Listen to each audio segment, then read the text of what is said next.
Develop the ability to act. Take action. Not hasty if it isn't required, but don't lose much time. Here's the time to act. When the idea is hot and the emotion is strong. That's the time to act. You say, Mr. Rohn, I'd like to have a library like yours. See, if you feel strong about that, what you got to do is get the first book and then get the second book. Before the feeling passes and before the idea gets dim, action pronto, action immediate, action as soon as possible. Because if you don't, here's what happens. We call it the law of diminishing intent. We intend to when the idea strikes us. We intend to when the emotion is high. But now if you don't translate that into action fairly soon, now the intent starts to diminish. And a month from now, it's cold. A year from now, can't be found. So act. Set up a discipline when the emotions are high and the idea is strong and clear and powerful. That's the time to set up the discipline. Somebody talks about good health and you're stirred. Right. I need to get a book on nutrition. Get the book before the idea passes and before the emotion gets cold. Go for the book. Start the library. Start the process. Fall on the floor. Do some push-ups. Action. Got to take action. Otherwise, the wisdom is wasted. Otherwise, the emotion soon passes. Unless you put it into a disciplined activity. Capture it. Disciplines is called how to capture the emotion and how to capture the wisdom and translate it into equity. Disciplines. Now here's what's important about disciplines. All disciplines affect each other. In fact, here's a good philosophical phrase. Everything affects everything else. Nothing stands alone.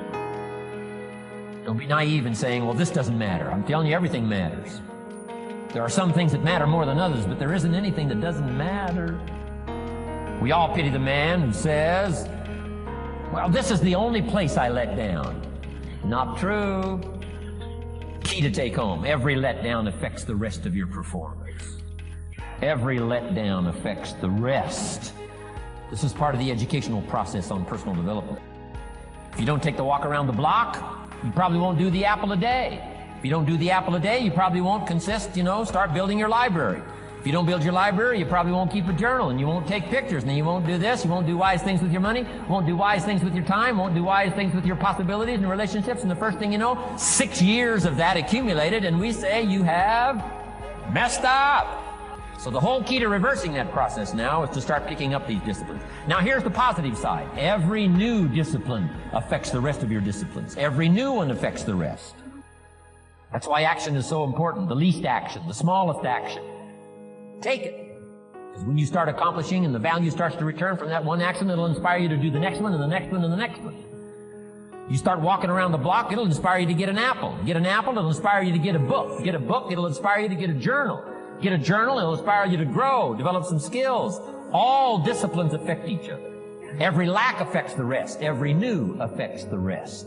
The key is to diminish the lack and set up the new. And you've started a whole new life process. Also, one more thought on discipline. Here's the greatest value of discipline. Self-worth. Self-esteem. People are teaching self-esteem these days, but they don't connect it to discipline. The least lack of discipline, and it starts to erode our psyche. One of the greatest temptations is to just ease up a little bit, right?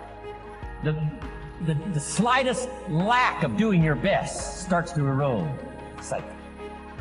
Instead of doing your best, doing just a little less than your best. Sure enough. You say, well, it's just going to affect my sales. No, it's going to affect your consciousness. It's going to affect your philosophy. Now you've begun in the slightest way to affect your own philosophy.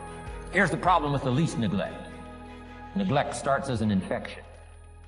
And if you don't take care of it, it becomes a disease. And one neglect leads to another. The worst of all, when neglect starts, it diminishes our self-worth, our self-confidence, our self-value. You say, well, how can I get back my self-respect? I'm telling you, you don't have to go to 29 classes. All you have to do is start the smallest discipline that now corresponds to your own philosophy, like I should, and I could, and I will.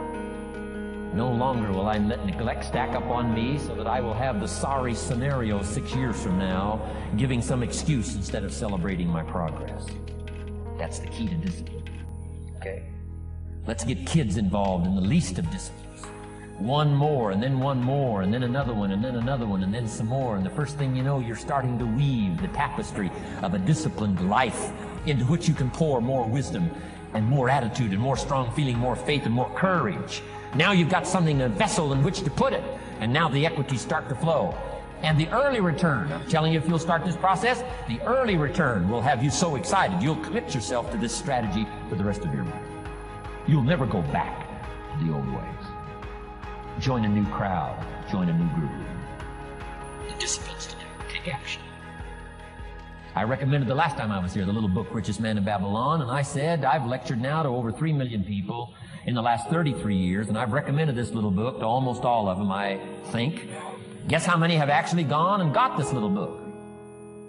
Answer, very few. My best guess is 10%. Such an easy thing to do. In that last seminar, right, I suggested this little book, number one, is easy to find. Number two, it's easy to buy. The most you can pay for it, $6, $7, $8. You can borrow that from your kids. And number three, it's easy to read. It's in story form. That's why I use it for teenagers, teaching them how to be rich by 40, 35 if you're extra bright, much sooner if you find a unique opportunity. But if it's easy to find and easy to buy, and if it's easy to read, why wouldn't everybody go get it? We don't know. What do you know? You don't know. I don't know. Nobody knows. Here's how profound it is. Some do and some don't. Now here's the numbers. About 10% do. 90% don't or won't. We don't know the mystery of that. And I'm telling you, 10 years from now, those numbers will still be the same. 10% will, 90% won't. The numbers don't change. Only the faces change. You're looking at one of the faces. I used to belong to the 90% who couldn't be bothered even if it was easy. Guess how many people have a library card? Wisdom of the world available. Transform your life in any value amount you want. By the way, how much is a library card in Texas? Free. Here's what free is. Easy. I mean, it can't be any easier than free. Somebody says, well, would you bring it by? Well, no, at least you got to go get it. Wisdom of the world available. Transform your life spiritually, socially, personally, economically, and every other way.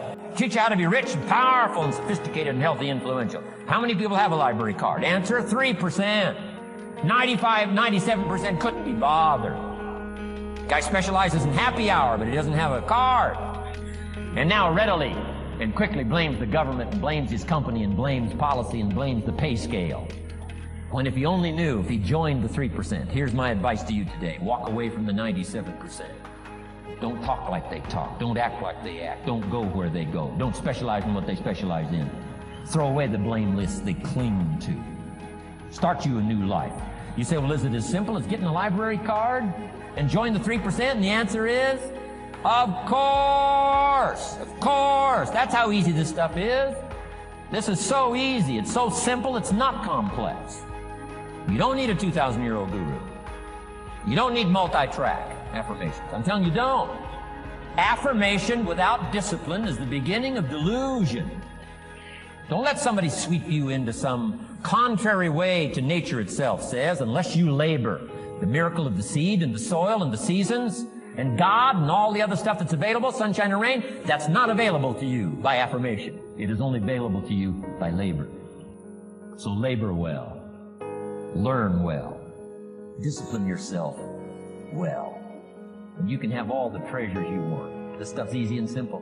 It's not ocean waves and seagulls. You don't have to move to Sedona where all the force fields come together in Arizona.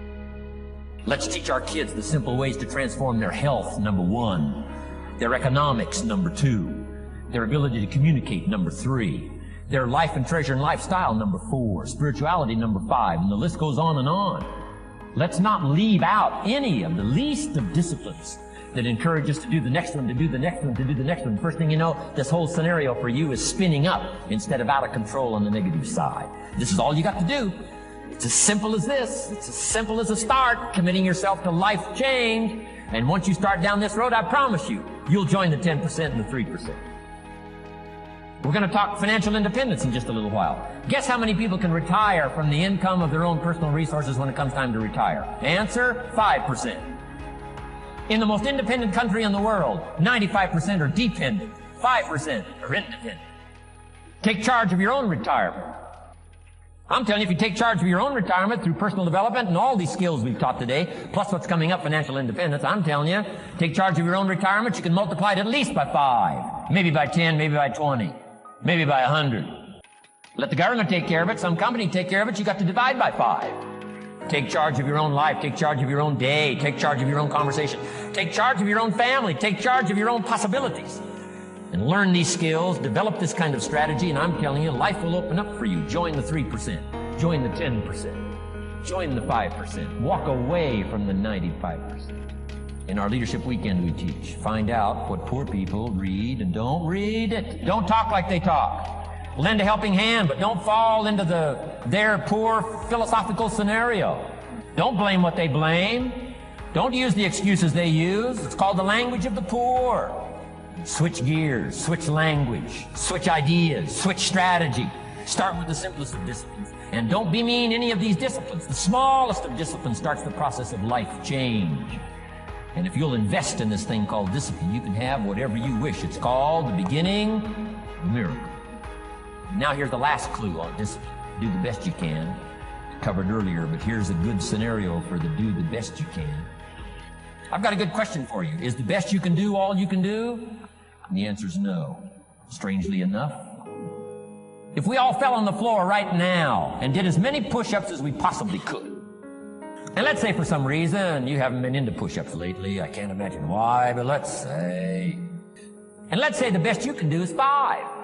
And you look up at the rest of us and say, hey, 5 is the best I can do. We can tell by the look on your face that's probably true. 5 is the best you can do. Now, is 5 all you can do? The answer is no. If you rest a little, you can do 5 more. Wow. And if you rest a little, you can do 5 more. And if you rest a little, you can do 15 more. How did we get from 5 to 15? It's a miracle. And if you rest a little, you can do 15. Rest a little, you can do 15. Rest a little, you can do 20. How did you get from 5 to 20? It's a miracle. Did you know you can keep doing that? Do a little more, rest a little, do a little more, rest a little, and finally get up to 50 push-ups? Is it possible to get up to 50 push-ups? Of course. How do you go from 5 to 50? It's a miracle. How do you get a miracle going? Number 1, do what you can. Don't leave out what you can, from writing a letter to your mother in Florida. Start cleaning it all up. 2, doing the push-ups. Go from 5 to 50. It's a miracle. Number 1, do what you can. Number 2, do the best you can. Here's number 3, rest very little. Don't rest too long. Why? The weeds take the garden. Kids have got that figured out. Can't rest too long. Here's the clue. Make rest a necessity, not an objective. The objective of life is not to rest. The objective of life is to act. Think of more disciplines. Think of more ways and means in which to use your own wisdom and your own philosophy, and use your own attitude, your own faith, your own courage, your own commitment, your own desires, your own excitement. Invest it in discipline so that it's not wasted. The smallest of discipline. Thereby transform your life. Join the 5%, join the 10%, join the 3%. Guess when I went and got this little book, Richest Man in Babylon? The same day I heard about it. I went and got it. Somebody says, well, Mr. Rohn, does that make you different than most other people? And the answer is yes. Somebody says, well, why is that? We don't know. We don't know. What do you know? You don't know. I don't know. None of us knows. Some do and some don't. The numbers don't change. Only the faces change. From those who get in on a seminar like this, listen to a dynamic sermon, read a book, listen to some cassettes, take seriously the next conversation of a friend who wants to level with you, and do something about it. And you can walk away from the 97% and not live there anymore. Because if you don't, the next 6 years of your life will be like the last 6. Mr. Shove said to me, Mr. Rohn, 6 years now you've been working. I'm telling you, the next 6 years of your life is going to be like the last 6, unless you take advantage and start making these personal changes. I made the changes, totally revolutionized my life. So take a look at the next 5 years of your life. It's going to be like the last 5, unless you change. And if you will change, everything will change. Join the 5%. 10 years from now, the numbers are going to be the same. But I'm telling you, some faces in this audience can change and start showing up in the 3% crowd, and the 5% crowd, and the 10% crowd, and thereby dynamically affect your life